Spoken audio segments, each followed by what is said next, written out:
La recherche, c'est de la compréhension. Donc c'est pour ça que souvent on entend est-ce que les chercheurs trouvent? On ne trouve pas, on trouve ses clés. Nous, on comprend. Et on comprend tous les jours. Je m'appelle Aymeric Sylvain, je suis chercheur à Gustave Roussy. Nous, notre but, c'est de vraiment comprendre le système immunitaire, de le comprendre dans un contexte tumoral, mais aussi de le comprendre d'un point de vue fondamental. Le principe du programme Cancer Jeunes Adultes est de comprendre l'origine de ces cancers, quels sont les facteurs, mais également de comprendre la biologie de ces tumeurs afin de pouvoir établir des traitements adaptés à ces jeunes adultes et efficaces.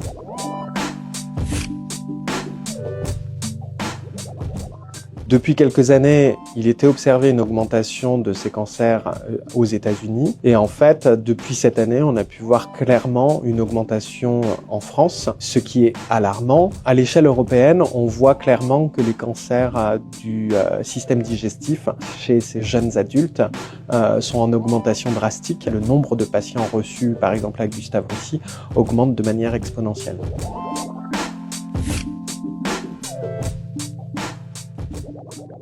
Il a été suggéré des facteurs environnementaux, que ça soit alimentaire, que ça soit pesticides et également microplastiques, par exemple, qui peuvent avoir des impacts sur le système immunitaire général de ces jeunes adultes. Ça pourrait induire le fait que ce système immunitaire ne répond pas contre la tumeur.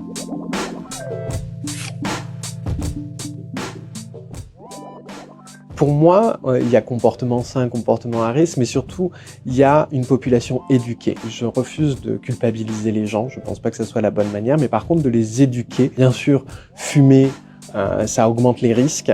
Je pense que tout le monde est conscient, même les fumeurs, c'est pas pour autant qu'ils ne vont pas fumer. Donc la question, c'est comment arriver à éduquer nos jeunes pour qu'ils assimilent des comportements qui seront automatiquement plus sains pour eux. Et dans cette éducation, il y a la palpation. Par exemple, pour les jeunes femmes, palper leur sein leur permet de détecter s'il y a une masse qui apparaît. Pour les jeunes hommes, c'est la même chose au niveau des testicules, par exemple. Et c'est extrêmement important et on s'aperçoit qu'il y a plein de jeunes qui ne le font pas. Vous savez qu'ils ne peuvent pas détecter si quelque chose d'anormal apparaît. Donc je pense que ça c'est important. Et une prise de conscience aussi sur notre niveau de fatigue. Est-ce que cette fatigue dure plus de 3 semaines par exemple? C'est important de pouvoir aller voir le médecin, de lui en parler, suggérer qu'il y a quelque chose qui n'est pas normal dans le processus habituel de l'organisme. Et lui, ça va lui permettre de comprendre qu'il faut aller chercher vraiment une cause et de pas le mettre sur quelque chose d'un peu asymptomatique et de l'angoisse.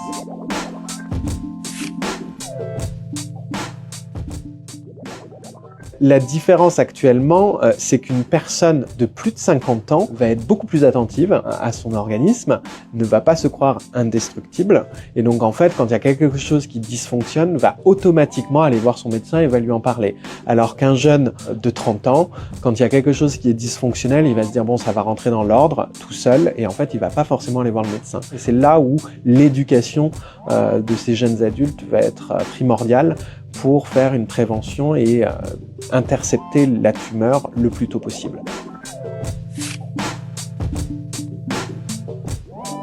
C'est crucial aussi que les gens comprennent que la recherche peut avancer que grâce à eux. Ça va permettre d'acquérir des technologies de pointe qui permettent d'être innovateurs dans tout ce qu'on fait et de pas juste voir les autres pays avoir ces technologies de pointe et nous d'attendre 10 ans pour qu'elles arrivent. Et ensuite, nous, on a développé un projet qui s'appelle Immunograse.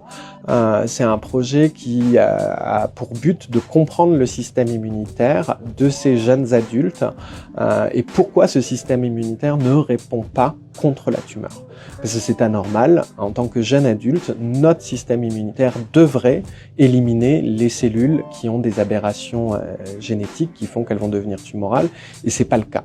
Donc on essaye vraiment de comprendre ces mécanismes-là, et si on arrive à les comprendre, on va pouvoir agir pour pallier assez d'effet et activer le système immunitaire pour que lui-même contribue à l'élimination des cellules tumorales. Il faut savoir qu'aujourd'hui, la plus grande avancée contre le cancer, ça reste l'immunothérapie, qui permet d'assurer une élimination complète et permet de plus parler de rémission, mais de guérison. Et ce mot guérir a un sens bien particulier et le mot rémission ne correspond pas à une guérison. Et il faut qu'on arrive à guérir du cancer. Il existe différentes manières de soutenir la recherche. Vous pouvez donner directement via la Fondation Gustave Roussy, mais vous pouvez soutenir des cagnottes établies par le Pot commun ou d'autres processus encore établis par certaines associations qui soutiennent l'hôpital. On a besoin de vous.